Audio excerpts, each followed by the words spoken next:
first home buyers, what's one piece of advice you give a first home buyer to try to enter the market? The first thing I talk to people about is actually having things ready, not thinking that they're ready, right? Yeah. Yes, that's a good point. So in terms of finances, things like that, Very it has to be ready. Yeah. I talked to someone and they said that I should be able to do. No, get it ready. Yeah. Let's get it done, right? Yeah. Or my broker said I can get this.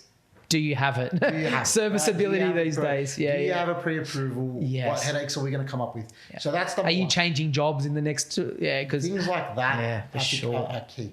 So welcome back to our latest episode. I'm really excited to be sitting down with Aladdin Hassen from Hassen Property Acquisitions today. I hope you enjoy this one. So obviously you come from a rich range of real estate, like your dad, my dad, and your 2 brothers. Do you have any other family members that we don't know about that interested? John McGrath? No. Well, John, you related to him? I was his PA for 3.5 years. No. Did you not know that? I didn't know. No, because I know that your brother Shad and Danny, they work at the agency and then McGrath. 5:30 a.m. to 9 p.m. Like I was his PA for. You were his PA? Oh my gosh. When I was 20. So that's what I mean. So you come from a rich history of real estate. Like your dad's the OG, right? McGrath, I think Bankstown. He's McGrath Bankstown now. Yeah, he's McGrath Bankstown. Because I think I ask him whenever he talks to him. I'm pretty sure he sold a couple of my auntie's house. Most likely. In the area. They live in Condell Park, Bankstown, Punchbowl. Yeah. So they're all there. But I know because I used to work for Citywide, which was next door to McGrath at Bankstown. And I've seen your dad quite a bit there. The lending, yeah. They had Citywide property agents back in 2017.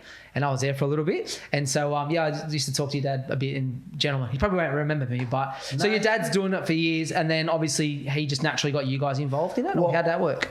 Funnily enough, my dad actually started... Like most of them when they came here, factories and those kind of works. But he sort of was in the railways. Can I stop you? Yeah. My dad's in the railways. Yeah, there you go. There you go. My dad and my mum were both in the railways. You serious? So they're best friends that they've still got. Wow. Now for like 50 years since from the railways. Australia are from the railways, right? They're the Lebanese families that came over as well. My dad's always been a really hard worker. Naturally. Lebanon, war-torn country. Yeah. But and naturally. they were teachers back in Lebanon when they were really young. Wow. When they were 19, 20, 21, they were teachers there. They came over here and my dad just had a thing for work. Like he just would crack it all. Land of opportunities come in. Meet with people. And he was a networker. Yeah. Good talker. Good talker. He was the one that someone needed help with getting this person from overseas here legally. Not just up, but 100%. Who's the person we need to speak to help us with the immigration stuff and who's going to help them find some work. And so he did a lot of that, brought a lot of the family over and that kind of stuff. But so he was like the conduit between making things happen. Yeah, making everything happen. But what he quickly realised is that he could work hard and he could build a business. Yeah. And then what he would do is he would sell it. So my whole childhood up until I was like a teenager, my dad owned businesses. So you saw that firsthand. Yeah, man. He owned my dad probably owned 5 tobacconists over the years. He owned a supermarket. One of the supermarkets he owned is still there in Rosebery, that MFC supermarket on Gardners Road. Okay. Before it moved to its current location, my dad had it up the road, right? Wow. So we spent my brother Shad spent holidays. Is he the eldest, Shad? Yeah, Shad's the oldest. Okay.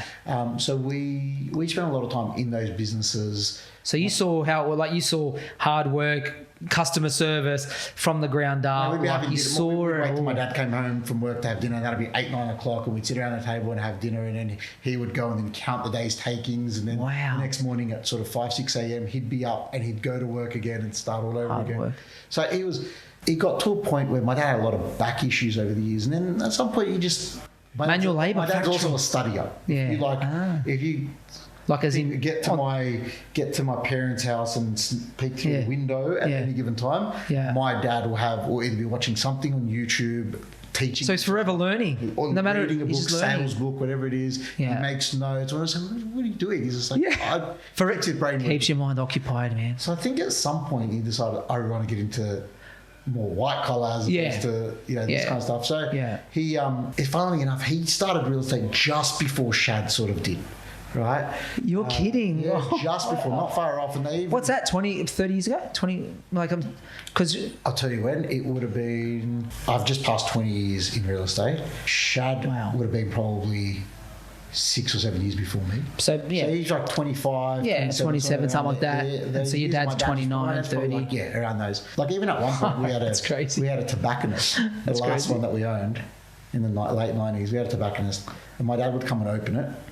Right, and then he would go work in real estate. My mum would come and run it during the day. What a soldier! And then my dad would come back in the evening and close it, and then we'd go home, sort of thing. So like hard work and long hours is like it was second nature to you. It's standard. That's like the benchmark if you're going to succeed or if you're going to in real estate. Yeah. So we've been watching that for years, and so he got into it. Yeah. Then my brother got into it. Yeah. I was in high school, and I was in high school. I was doing well up until about end of year 10. Yeah. I was pretty much in like. Where'd you grow up? What high school? Marrickville. Okay, that inner west I went to area. St Mary's Cathedral in the city for 3 years, and then Casme in Marrickville for 3 years. Okay.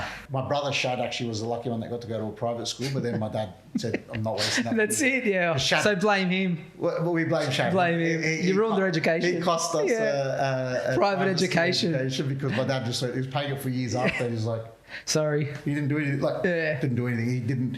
Didn't get a mark in his HSC sort of thing. Anyway, he's better off for it. But so I was in my last 2 years. And I always thought, I want to get into law. I want to get into something. Yeah. I just didn't enjoy my last 2 years at school. I hated it. I loved being there with my mates. Yeah. Social aspect, 100%. Hanging out. I did year 12. I did every sport I could do. Yeah. I'm not a sports person. I played one sport. Yeah. I played at one decently when I was in school, and that was basketball.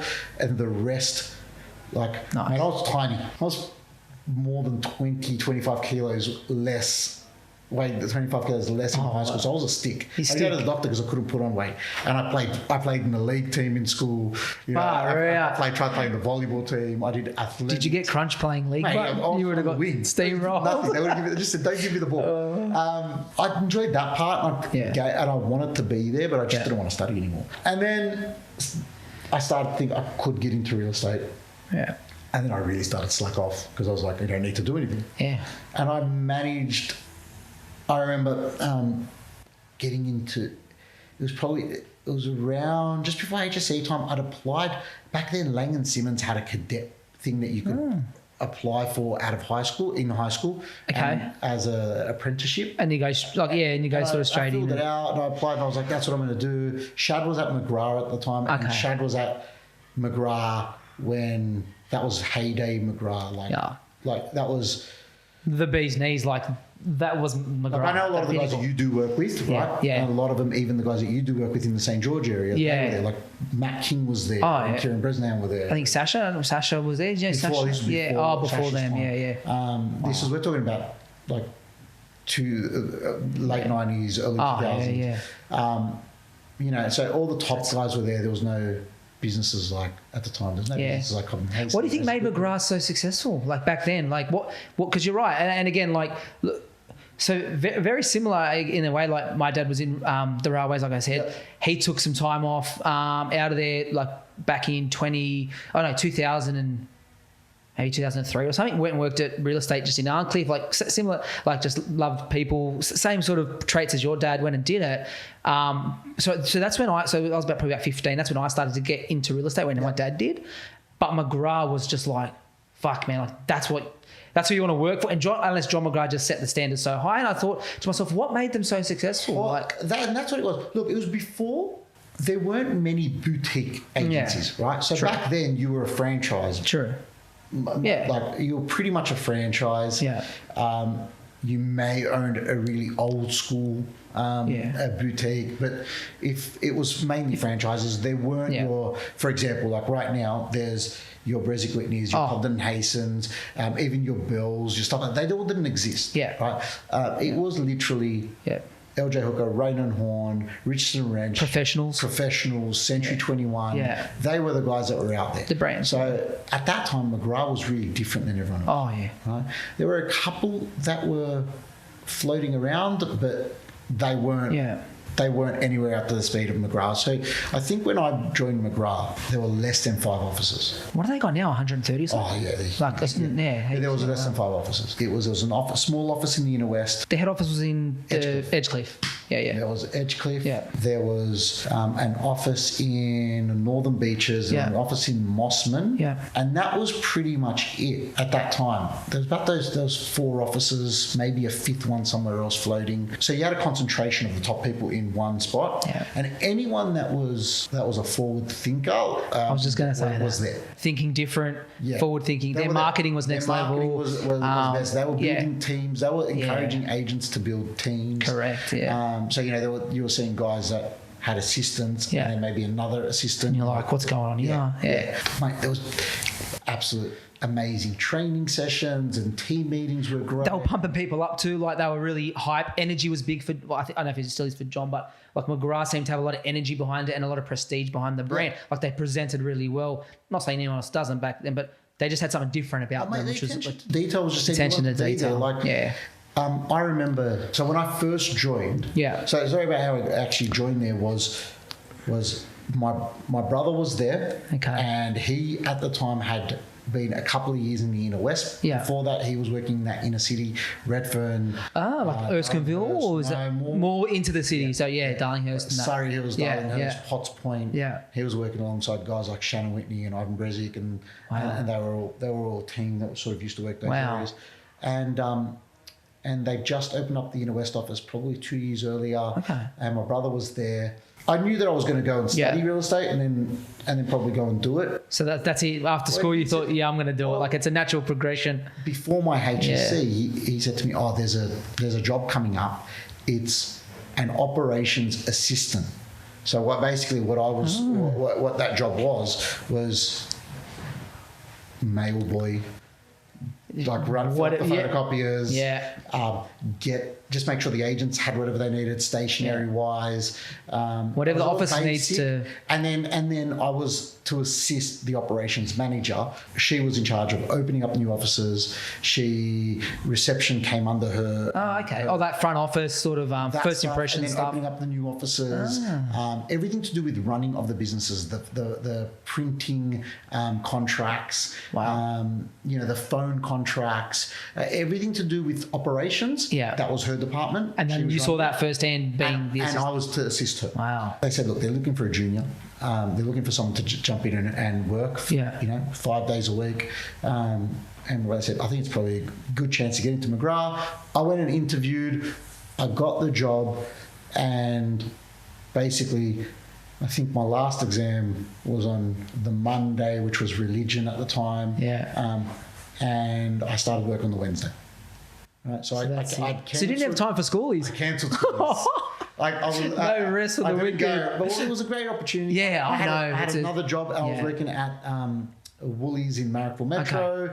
So I kept that. I was doing Thursday nights and Friday, Saturday, Sundays there, and then real estate during the week. And then I gradually got rid of that.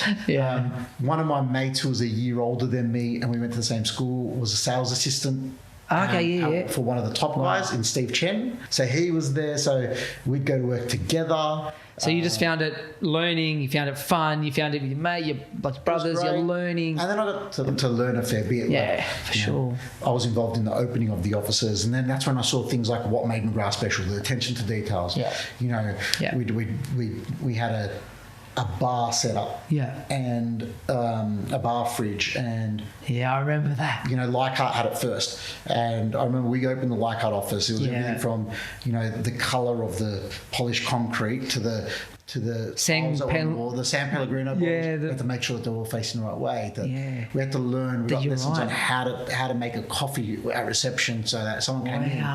Like, there were those details that were setting apart McGrath from. And that's what made them the benchmark, I think. People looked at that and go, exactly. And so that's why people were attracted to go there. So you had the opportunity then to not just learn real estate from your brother and your dad and get that bug, but to learn the business, the operations, and how to run a successful office. So you sort of had a really good pathway into then. What was your next step after that then? So as soon as you become a year ops, and a bit later. A year and a bit later, as I was going, I took on some more roles. I started to have a bit more to do with the running of reception and little things like that. You got added responsibilities. It was still basic.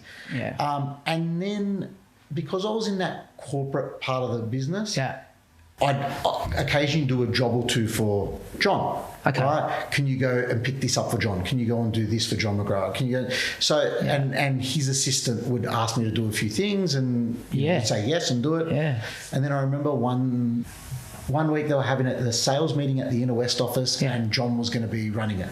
John had asked if I could go and help set up at like 7 a.m.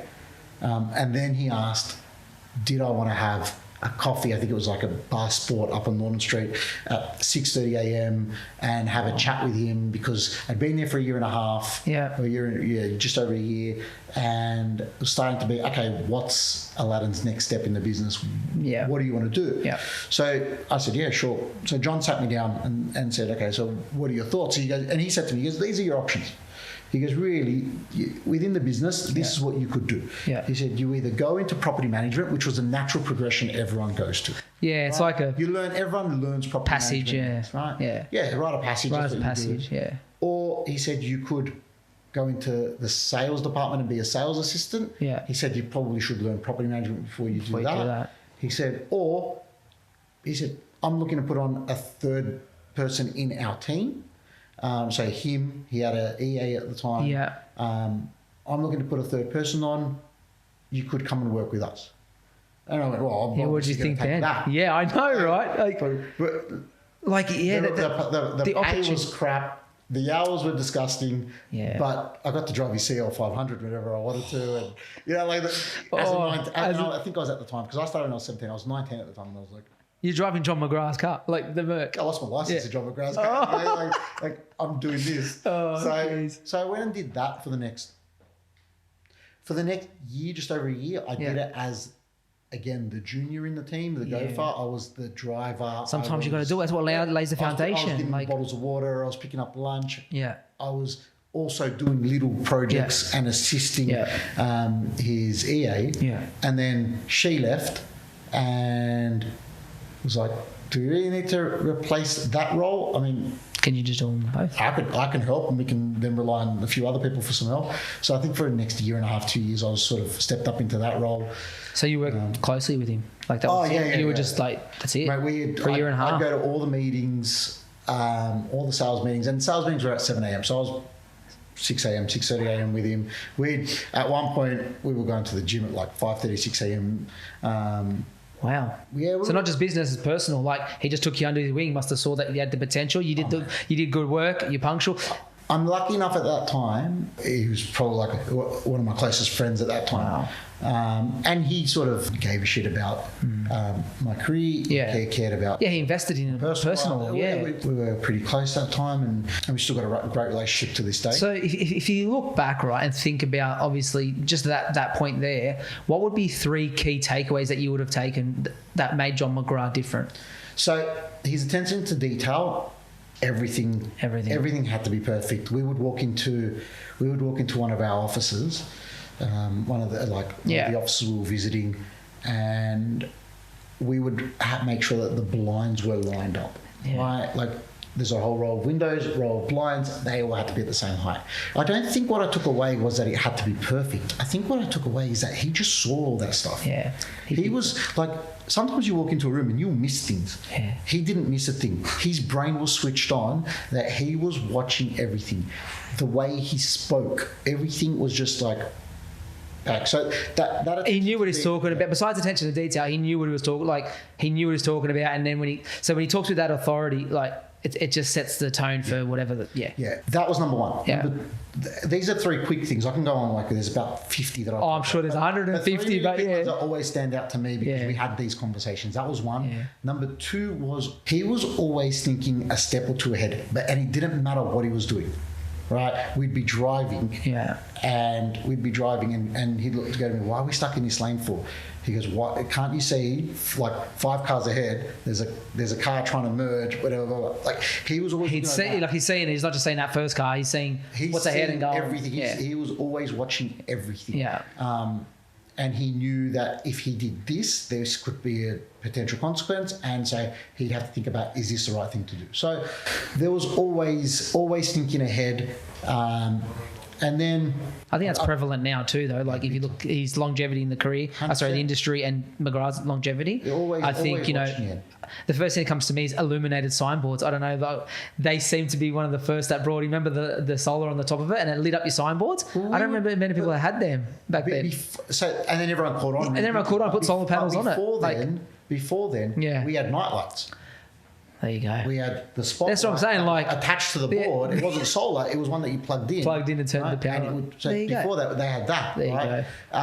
And before that, like for example, color marketing, they were like one of the first to do that. Yeah. In papers. And also being premium marketing too. Like McGrath was known to be they're expensive. Yeah, and because so they were always ahead in that regard. I think I'm going to give you 4 because there's 2, and I spoke about this recently. Go for it. So number 3 would be hitting targets and getting a job done was never enough. I just remember a conversation, and I won't say his name. He's a big agent now, but I remember back then he was in property management, and I remember the conversation. We walked into the cafe at McGrath Edgecliff, and I just remember John said to this guy, "How's your month? How'd you go last month?" Yeah. And he said, "Oh, John, I went great. It was great. I hit my targets." And John just said to him, "Mate, that's not good enough. You should be aiming to smash your targets." Yeah. Wow. You should be aiming, and the targets were high for leasing. And he was like, "You should be aiming to smash your targets. Yeah. Hitting them is not good enough. Hitting them should be a benchmark. Hitting them should be just what you wake up. That's what you do. Yeah. Right? That's what you're expected. Yeah. Right. You should be aiming to smash them. You should have an expectation that I'm going to 2x my target. Right. So he always had that kind of mentality. Well, that must have set him in the right path. That guy. Now, from property manager, he's a high flyer. By the sound of things, he's one of the top agents in Sydney. So there you go. He's probably listening to. Yeah, there you go. So there were just things that would set him apart. Yeah. And then the 4th one that I don't think I've ever been able to master, and I think it's very hard. But he would always do it. Is people love listening to John because everything he was great at saying what he wanted in a story form, right? He was great at paint, and it was very much so painting pictures with his words. And that seems to be the norm now, but it wasn't back then too. Like now everyone says, put a story to your brand. But back then, like you're saying, he's doing that before. He talked about everything he talked about came out as if you closed your eyes, you could just see it in front of you. Visualize. He was that good at turning his words into a painting, like into a picture. So I think they were just really they're just really quick ones that I just learned from him. And how long did you? So then, obviously, how long did you stay? Like, because I'm interested to know your transition from sales agent to starting your own business. So how long? Really quickly, from there, I did a quick stint. I did a maternity leave stint for. The CEO, one of the big bosses of the agency now. He was one of the top agents at Matt LaHood. Okay. And I worked with him for 12 months. Okay. His main team member had gone on maternity leave, so I jumped in with him, and that was in sales. So back then I was just in a sales assistant role. Yeah. So that was a year. Yeah. Then spent 2 years. Oh, so you spent a year there for the Matt leave. Did you learn heaps from Matt? Matt's he's a high flyer now. Best networkers. Yeah. Knows everyone. Leading the agency, I think you said. Yeah, he's running the agency with Jeff Lucas. And then the next one from there is I spent 2 years working for my brother. In Shad's team. In Shad's team. Okay. Okay. And Shad at the time was the top agent at McGrath in terms of volume. So Shad was doing the most amount of sales at the time. Wow. Every year. In the inner west now, or still the inner city? No, in the inner west. Inner west. He moved down into that. Yeah. He moved down before I even started at the company. Okay, so he moved down there. So he was hitting 100 sales a year. And so there was we had months where we were selling 15 properties a month, 17 properties a month. That now is a little bit more normal. Yeah. Right? You got guys like Josh Teslin who's selling 30 a month. Yeah, that's crazy. Yeah, that guy's work ethic's crazy. That's next level. Yeah. Right. There's levels to it, right? Like that's just unbelievable. Yeah. But that wasn't achievable back then. Yeah. People weren't doing it. Due to what? You reckon that's because of the advancement of technology? I think advancement of technology, market, and what's it's actually funny because I think there's less property selling these days than there was then. So I don't think it's an advancement in the market in that regard. Just technology? I think skills have gotten better. You know, we all know the story of the 4 minute mile sort of thing. Yeah, right? Like, once one person does it, exactly, right? correct. It's never been done, and I think once it happened, I think 4 people did it straight after it or right? something like that. It's about breaking that initial barrier. So I think at the time there weren't many people. Yeah. I think at McGrath there were 2 people selling 100 properties a year. Yeah, right? wow. It was Shad and I think Adrian Bowe was probably the next person, right? They were the only 2 people doing it. And then you started to see it happen more often. Okay. And then people realised what the formula was to do it. Yeah. You needed a team. Yeah. This is, you're putting on someone that you're going to pay. At that time, it was $40,000-$50,000, but that person's pulling in $110,000 worth of income, or 120, or 200, and people start to go, okay, it's worth it. Yeah. So, when I worked for him, there was 4 of us in the team.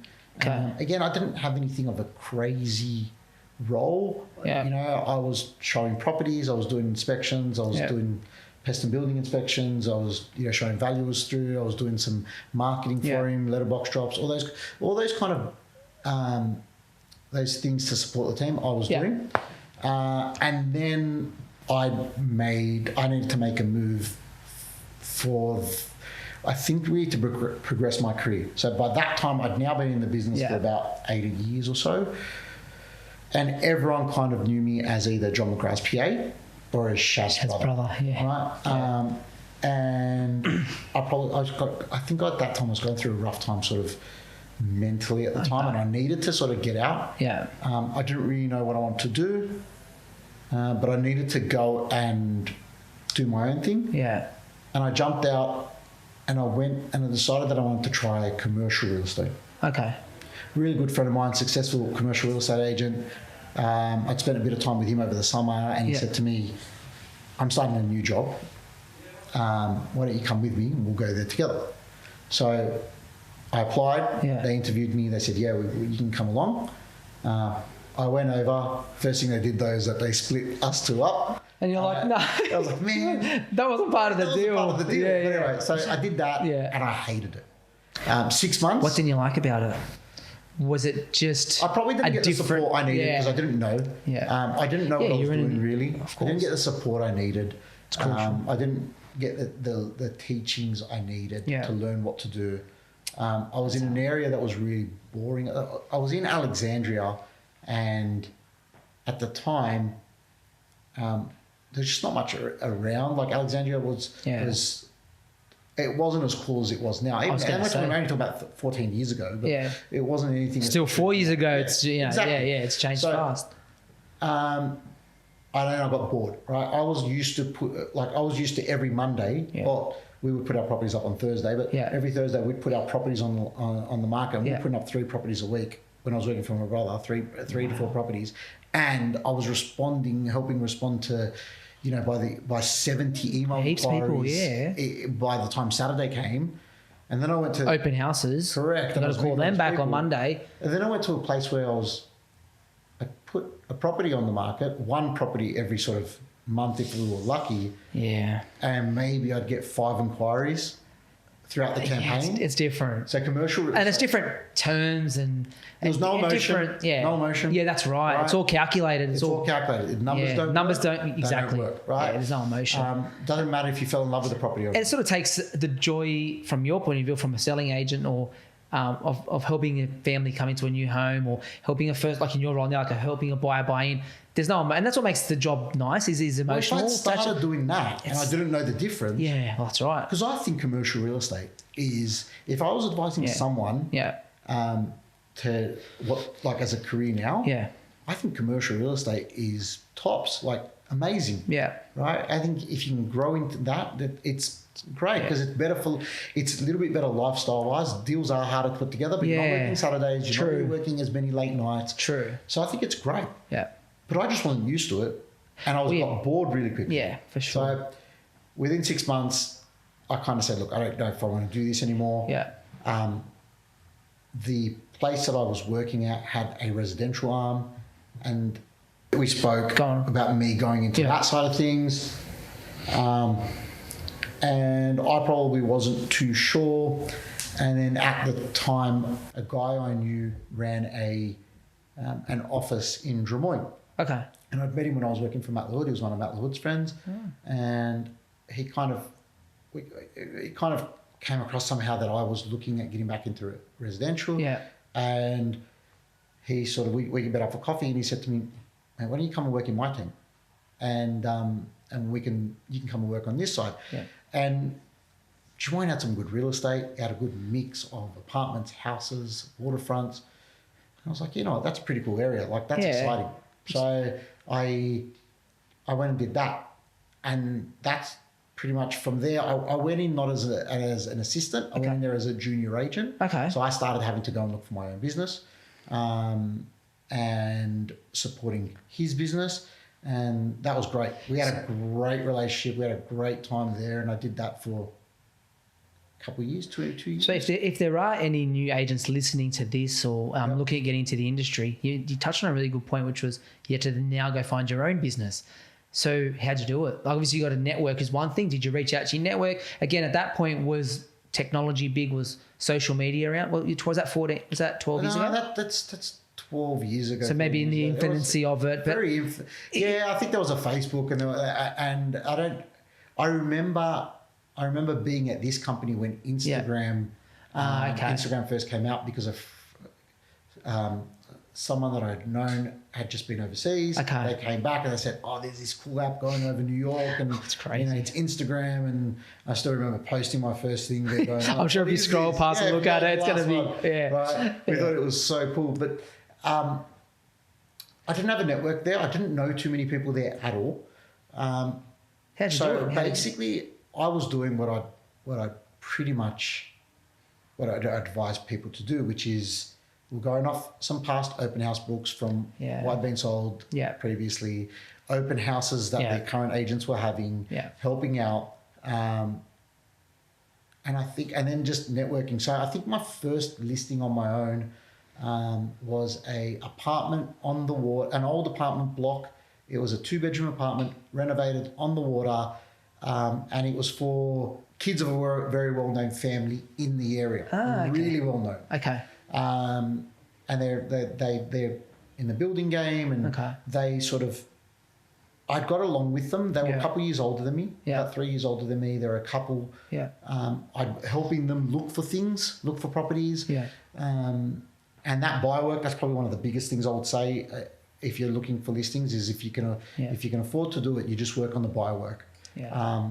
Help, because those people that buy end up becoming sellers. Yeah. Right. Sometimes they'll have something to sell now, sometimes they won't, but they'll remember. It's about building that relationship, though, isn't it? Like, it's not going to happen today. It's about planting the seed and just harnessing the relationship. And I learned that from working with my brother as well. Right. He was we would do that.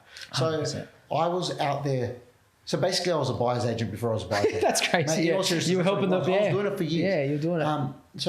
I'd be calling people and saying, "Hey."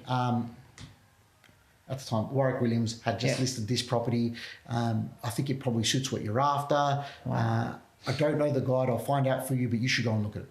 And I'd send it to them, and they were like, "Why are you helping us? It's not your listing." And I'm like, "Oh, it just looks like one that would suit you." So if you haven't seen, so you're providing value too before it was, genuinely as well. Listings because of that, but this young couple, they gave me their listing. Yeah. And we had a really good result on it. And then you just go off the back of that, so open houses. So, and I just started picking up 1, 2, 3 listings, and I never did a huge amount. Yeah. But like I'd put my hand up. I never set the world on fire and was selling 10 a month like my brother did. Yeah. But, also. But you did the work.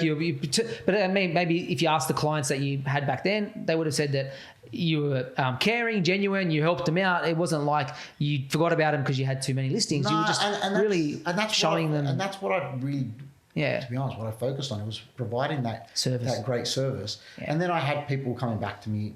Repeat business. I think John's big on that when he talks about raving fans. That's something that always stuck to me. Yeah. You just create the raving fans, let them do the marketing for you 100%. And create raving fans. So that's probably what we did to start.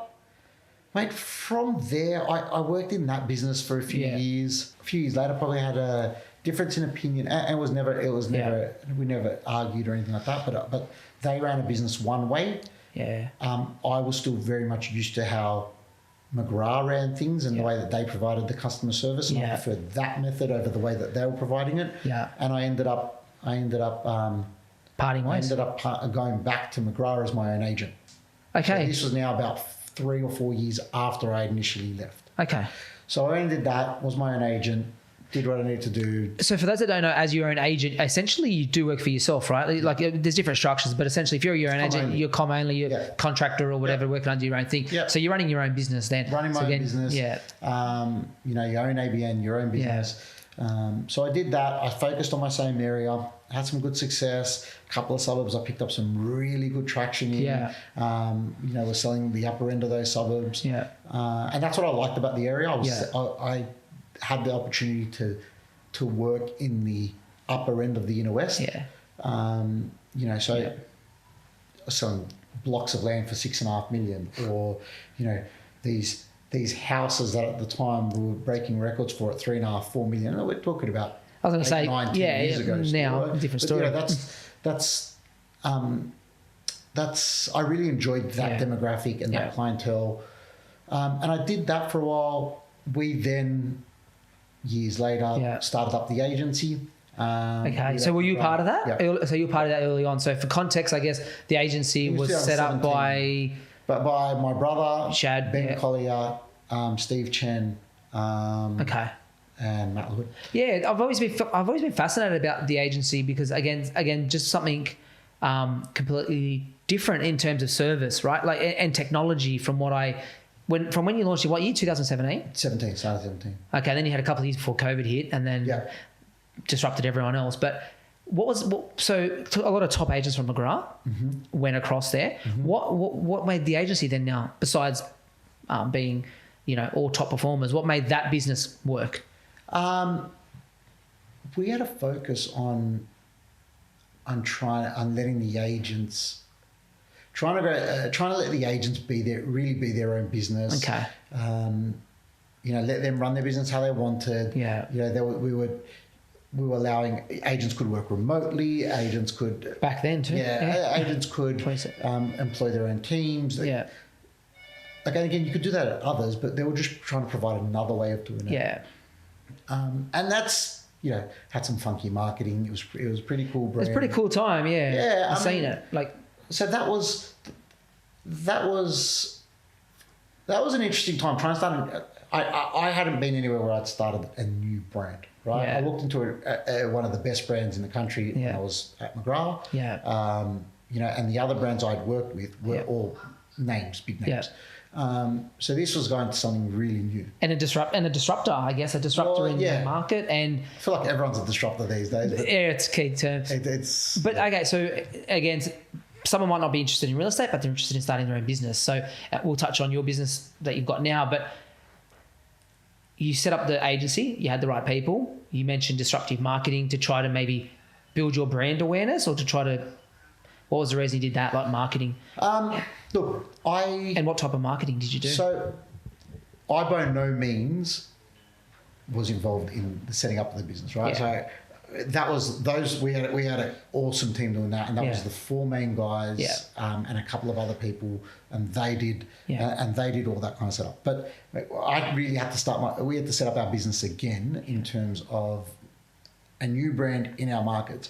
For sure. Man, I think you asked me when I first started selling, was I did I go to my network and average my, I didn't have one at the time, right? I didn't really have one. Yeah. By now I had one, right? Because I've been selling now for a few years on my own. Yeah.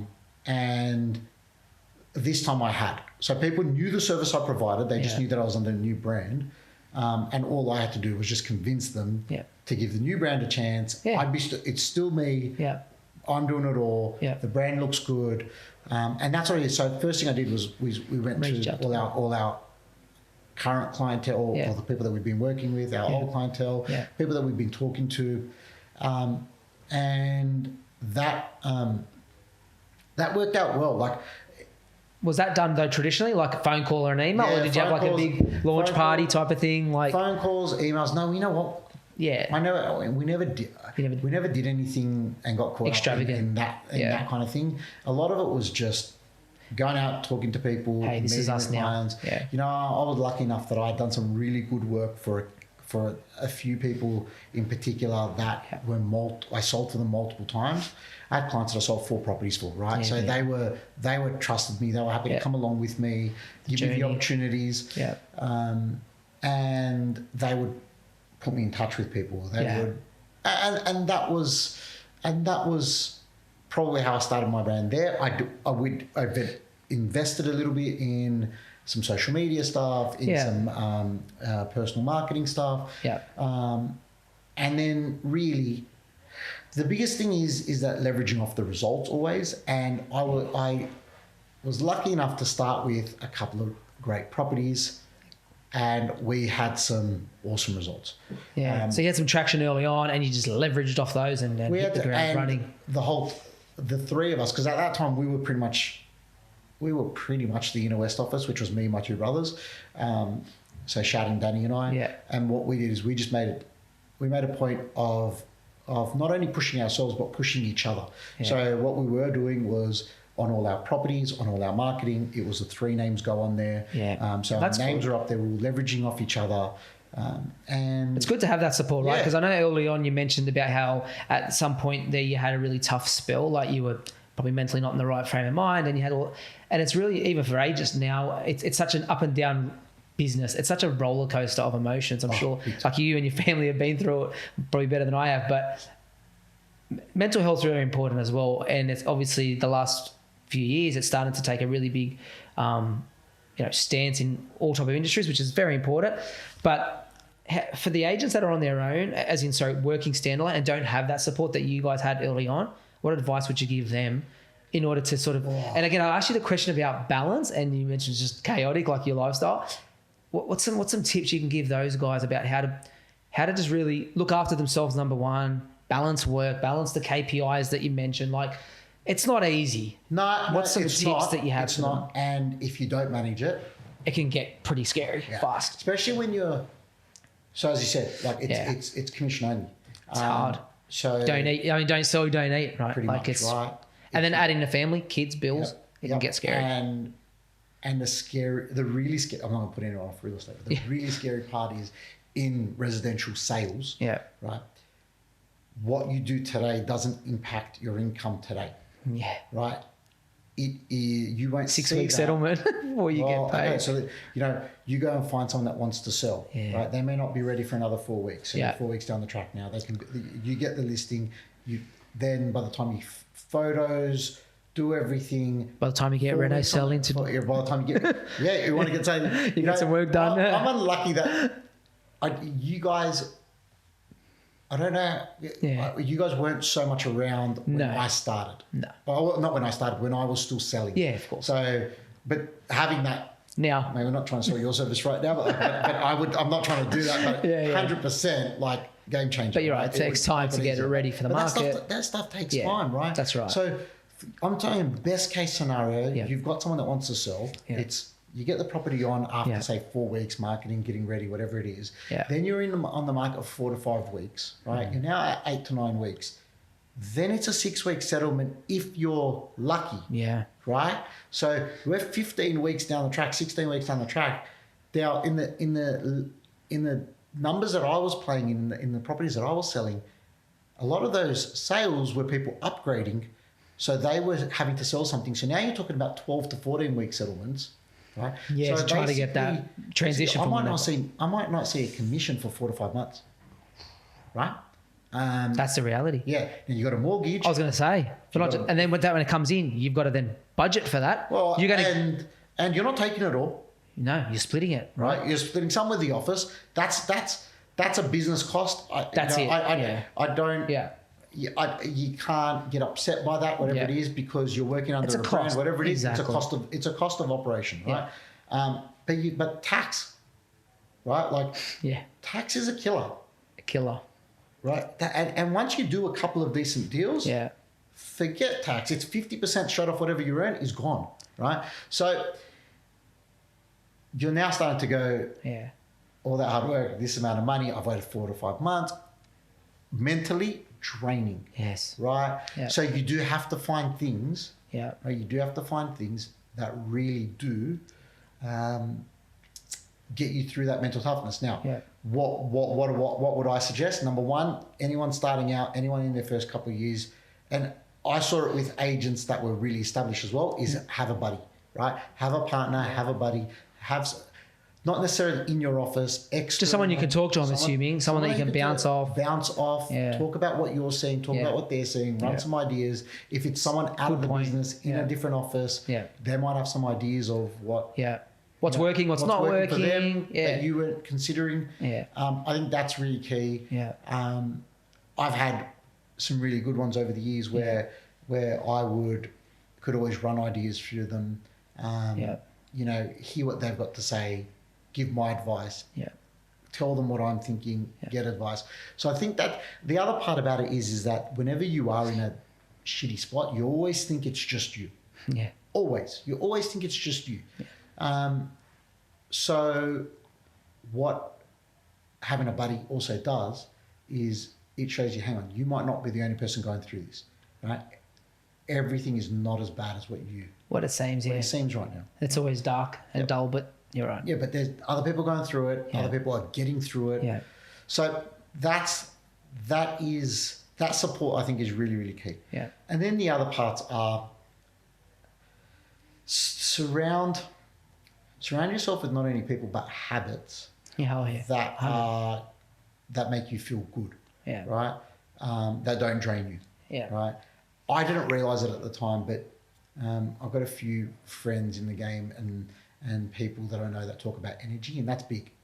Well, you mentioned your wife owns a gym, right? So like physically working out, people underestimate the endorphins that you start create. Like your wife would be the best person to talk to, and you're lucky you have that right in front of you. But just go to the gym for half an hour in the morning. I think Matt Steinway talks about it like in 31 minutes. Like just go and work your ass off, and you'll focus like completely different. So if I need to pump up, I'll talk to Matt. Oh, okay. So you got a good relationship with him. Well, he seems like someone who is fucking motivating. Matt was the first McGrath franchisee.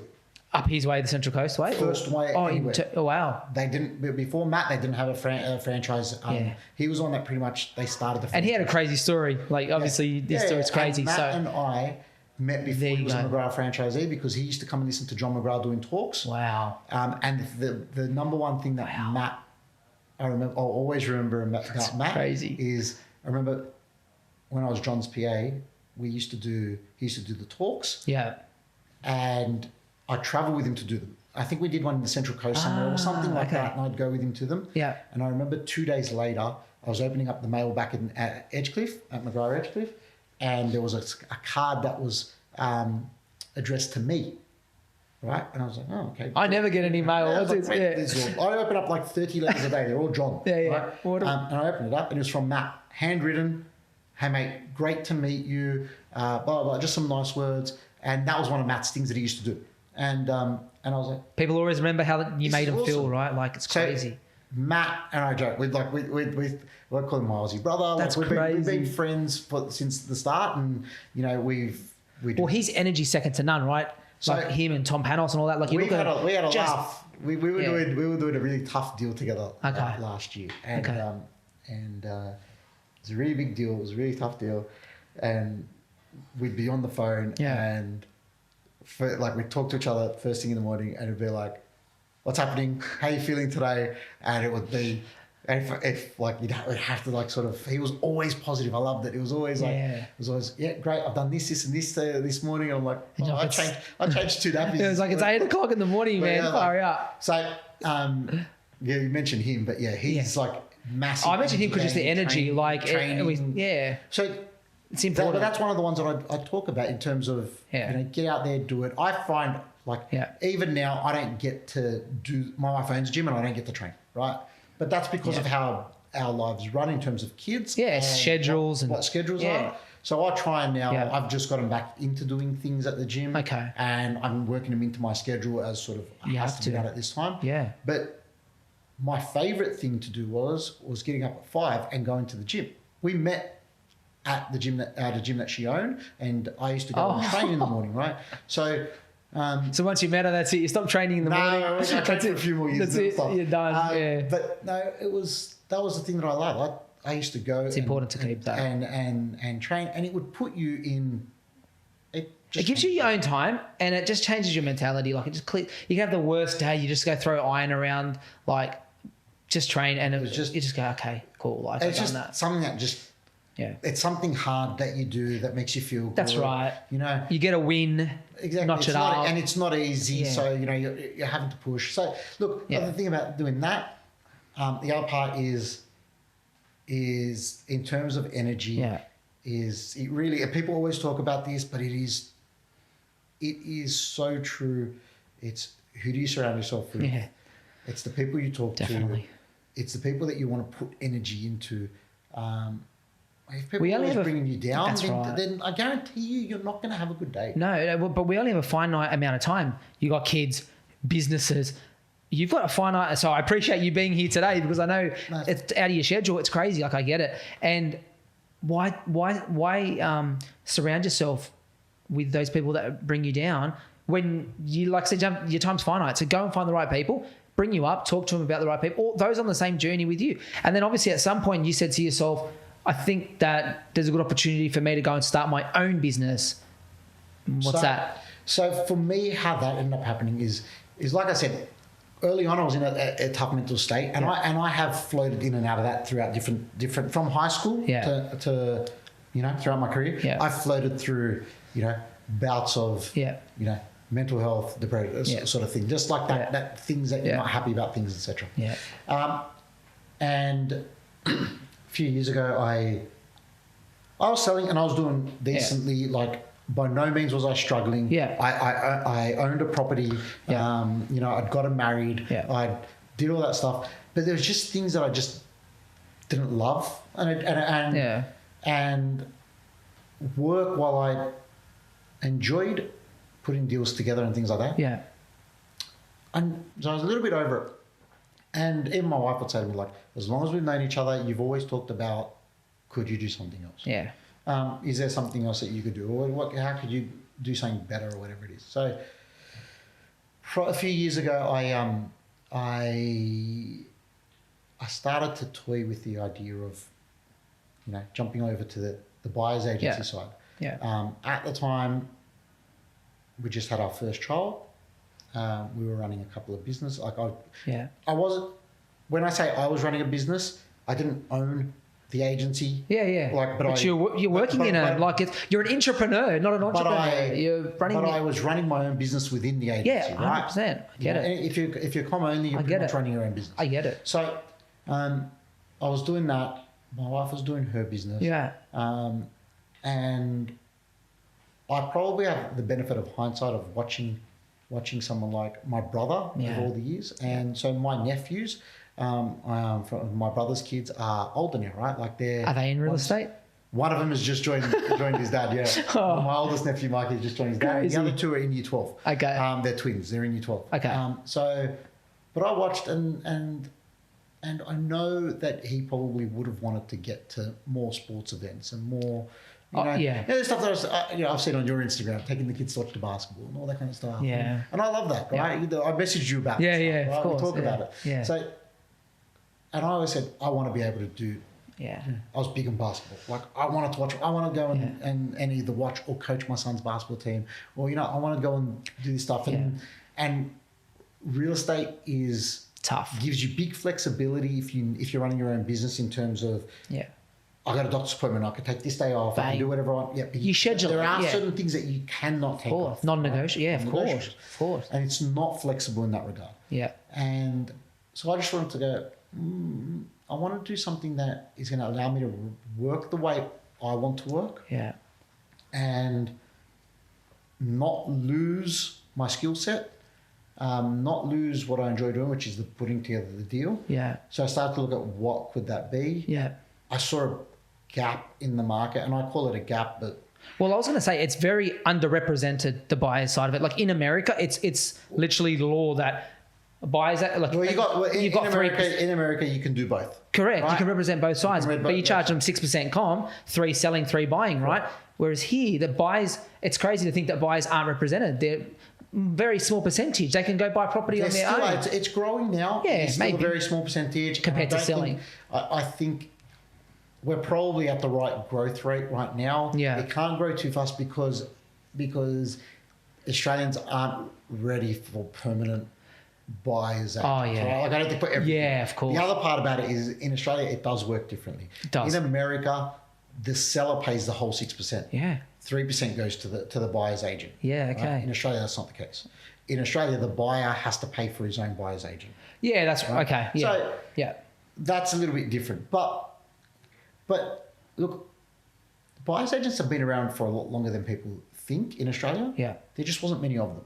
Yeah. Right. So I remember when I was working for John that I knew a couple of buyer's agents. Ah. There was only a couple. Right. Were they actually buyers agents, or were they agents just helping buyers? Not buyers agents. Yeah, okay, there you go. There's a guy that in the North Shore called Patrick Bright. I still remember him. He bought a property off me like 4 or 5 years ago still. So he's still around. Still doing it. But like they were around. There just wasn't many of them. Yeah. And back then you look at them and you go, well, it's a bit weird. Yeah. Right. But and I remember questioning it when I was like 19, going, who's going to use this service? Because it wasn't known to us. That's what I'm saying, yeah.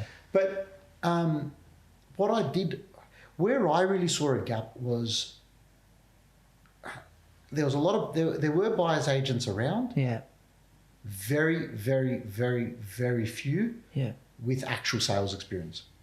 And I'm not talking about being an assistant. I'm not talking about being a junior agent. Yeah. I'm not talking about selling for a year. Yeah. I'm talking about who's run auction campaigns, private treaty campaigns, like there weren't many that were actually agents that were successful that knew like the back of their hand what a sales campaign was. And what I'm talking about is like who knows, like there aren't many around that know what a vendor is going through and what the sales agent is going through during that process. Yeah, how to handle the transaction from that, and how to be sensitive and how to be asking the right questions. Yeah, you're right. Why don't agents want to take an offer in the first or second week? Yeah. Right? People think, oh, it's just because they want to get exposure. No, not necessarily. That's right. Yeah, everyone's on a journey. Yeah. That seller may not be at the point of the journey yet where 100%. they're ready, they've heard enough to ready to let it go. Yeah. Or it could be whatever it is. There are many factors, right? And I just watched and I thought, there's not many that have done this. And I can bring sort of 10, 12 years of experience on that side. For sure. And no one can really question, was I an agent? Because like, I'd had the runs on the board. That's it. And did you speak to your brother before you made the move? Yeah, I did, and I spoke to him probably. The thought process, before I actually made the jump, it was probably in my mind about doing this about 12 months earlier. Okay. Just over 12 months earlier, and I'd spoken to a couple of people about it at the time. And I'd started to suss it out. Yeah. Right. I didn't say I want to do it, but I just started to fact find, do my research. Yeah. Right. And I spoke to, had a conversation with some of the top agents in the East who were friends of mine, like, Gav Rubenstein's a good friend of mine. I spoke to him at the time. He put me in touch with Simon Cohen at the time. Wow. I hadn't met, and I just was fact finding at the time. Didn't know. Asking questions, right. And he was great. He gave me some of his time and we spoke. But that was a year. That was over a year before I actually did anything, and that year I had a decent year and I had some good sales, but it always in the back of my head that I wanted to do it. And probably 6 months before I did it, I think I spoke to my brother. Yeah. And obviously, of course, it's like, where are you going? Like, what do you mean? What's going on? What do you mean? Where are you going to leave this for? Come on, man, sit down and relax. Let's do this together. Come on, just do this and do that. But I had it in my head. I wanted to do it. Yeah. And I thought that I could make it work the way I wanted to make it work. Yeah. I could give myself the flexibility. I could give myself the I could build up what I wanted to build up. Man, I had grand vision. Well, so that's what I was going to touch on. I had grand visions of what I thought I would do with the business. Do you still have those visions, or have they sort of now being a father, 3 kids under 3.5? Do they change it? That's not. Or that didn't change it. No, that's not what necessarily changed it. Right. Okay. I think for me, what changed was learning, right, about how to set your business apart, right? Yeah. And it became less of a spray and pray approach, which is like, just go and throw everything and just see what sticks. To really then start to go, okay, what's my niche? right? Exactly. Your USP, unique service provider. I guess like same with you guys, right? You guys have a niche. Yeah. You guys, I know when we first spoke, and this was a couple of years ago. A few years back, yeah. Yeah, and you said to me, we only do pre-sale renos. Yeah. Right? Like if you need a handyman, that's not us. We only do pre-sale renos, right? Yeah. Like that's all we do. That's what we focus on. Yeah. This is our market, right?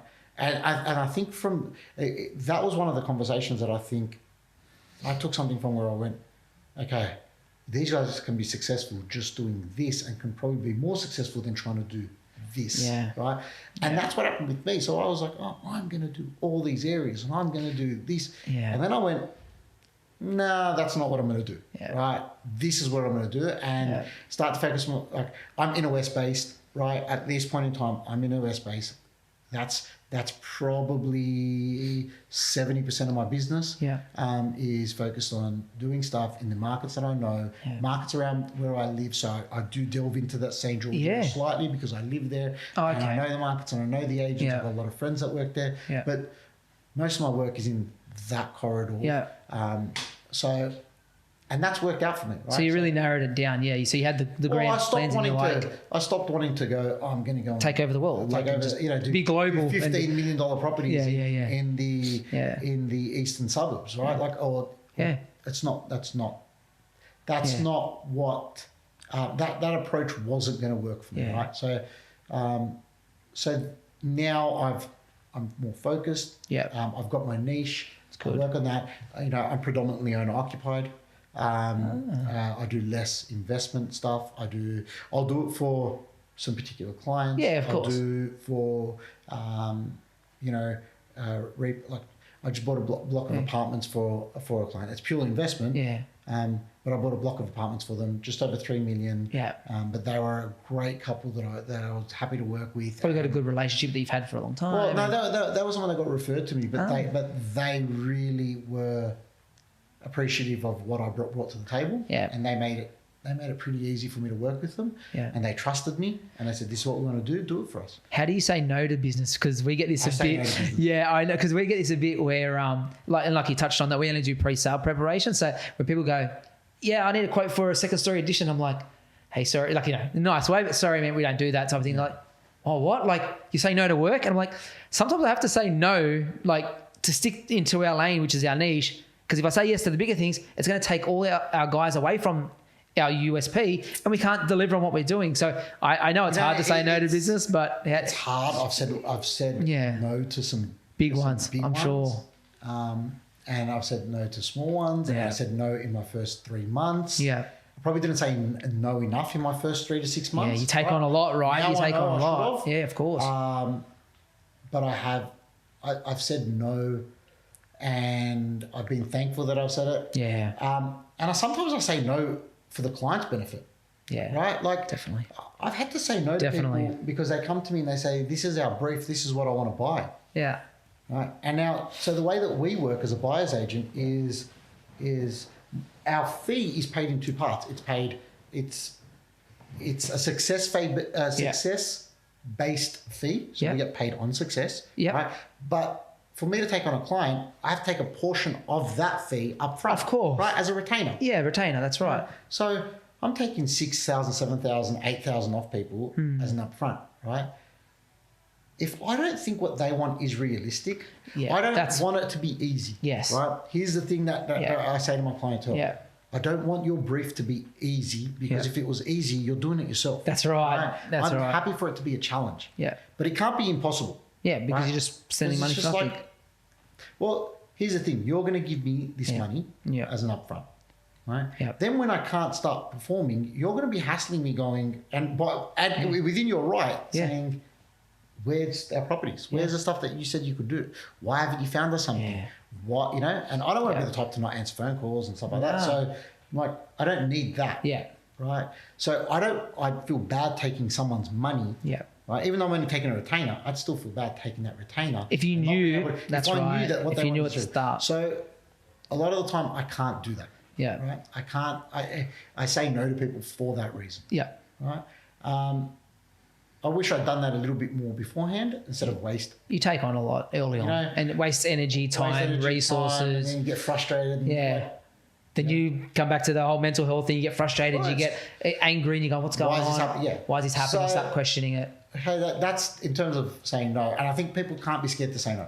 What's the most interesting thing a buyer's ever asked for? Like, what part of their brief? Like, I'm sure you say so many cool things where it's like, I need I don't know, something. A seller's probably not.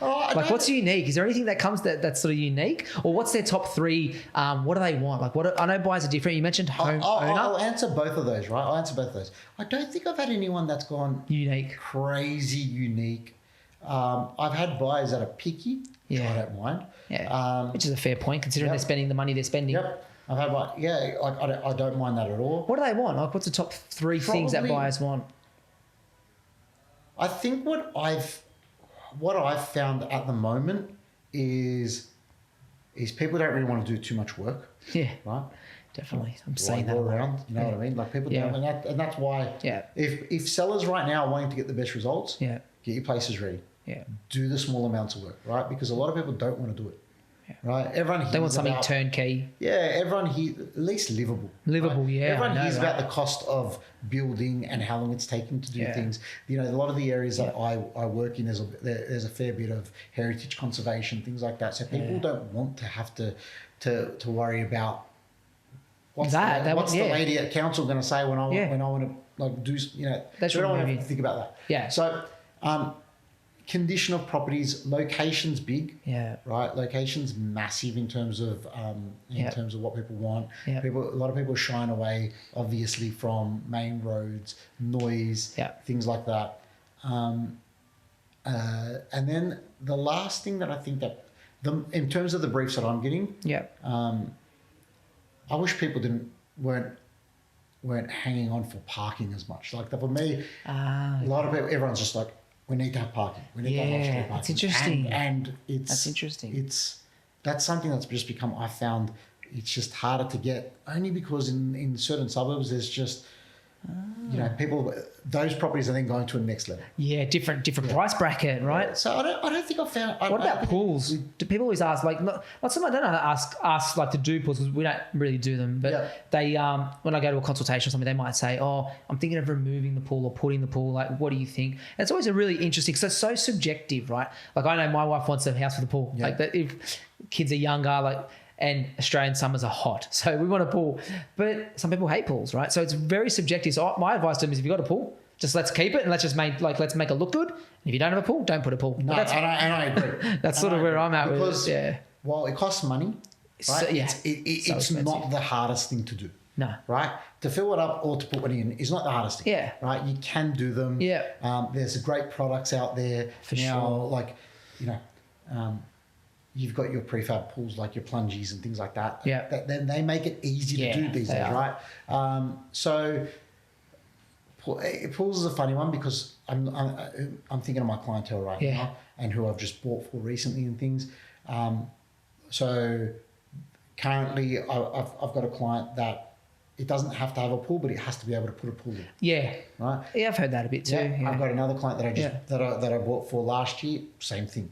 It doesn't have to have a pool. Yeah. But just access but if it has one, it needs to be able to have one. A deal breaker was if you can't put one in. Yeah. Right? Yeah. So that kind of stuff is it's hit and miss though, because I've got clientele that and that comes down to, sometimes it comes down to demographics and culture and things like that. True. That's some big. people are like that, no, we don't want to think about it. Yeah. We've had some Chinese clients that, they're like... They want to fill them in. Fill them in. I don't want the pool. That's like a fair point. 100%. Yeah. A lot of the Asian culture don't want... That's right. They don't want pools. They don't want to think about them. They don't want to maintain them. Yeah. And they prefer if they weren't there. Yeah. So different clientele, different things. There's nothing really that stands out. All buyers are different. All buyers are different. Depends on what stage they're in, right? Like you said, could be. Well, actually, one thing I want to touch on was first home buyers. So we don't get a lot of them because obviously we work for the sellers. But first home buyers, what's one piece of advice you give first home buyer to try to enter the market?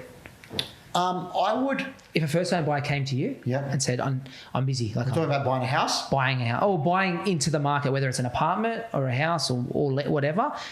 They come to you and they go, I'm first-home buyer. I don't know anything about it. What's your advice? Like, Okay. what do you do? So obviously, budget, I get it, but... So first things first, the first thing I talk to people about is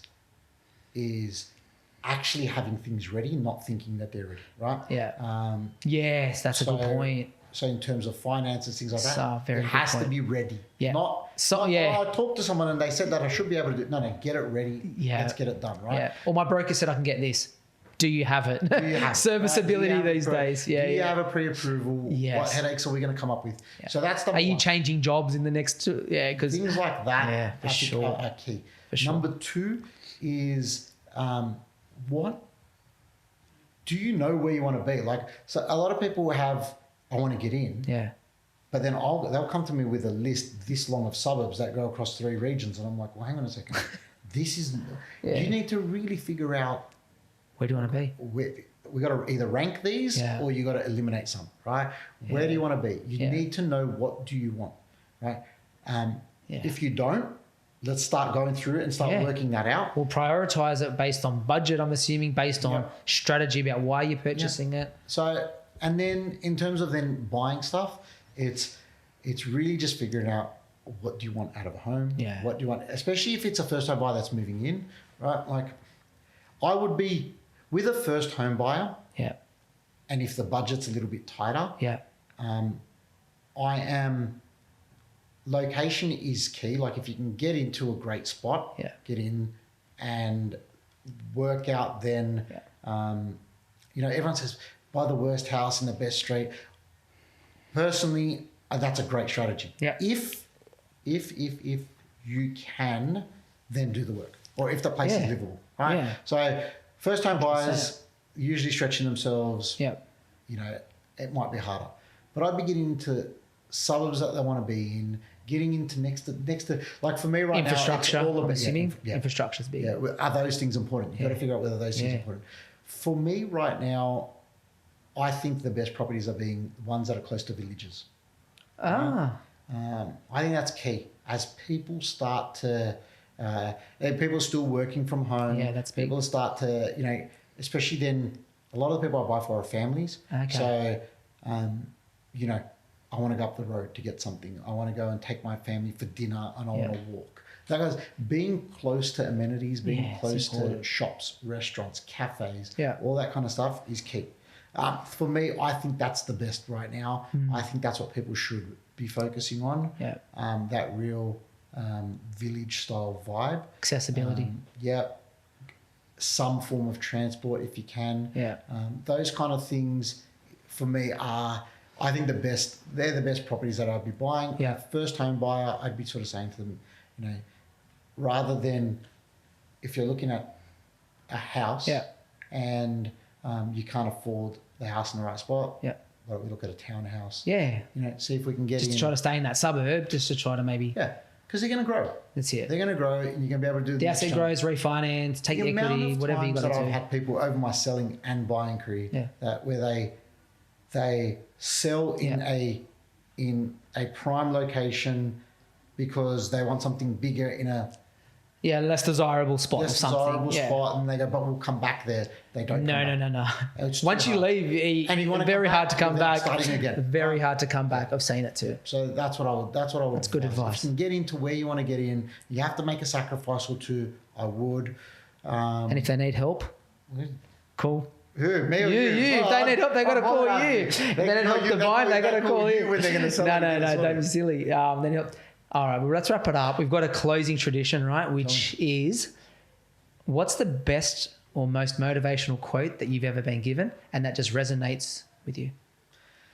Oh, man. Putting you on the spot. No, there's probably a million quotes floating around, but what's one that sort of sticks to you?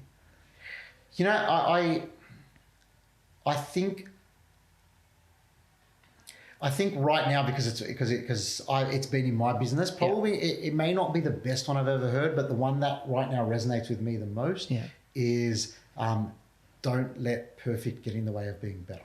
No. So So basically, just getting out. I hold off on doing a lot of things because I'm a perfectionist. I want it to be perfect. Okay. I won't post on my social media because I want it to be perfect. It's got to look a certain way. Yeah. Right. But then I'll look and I'll go.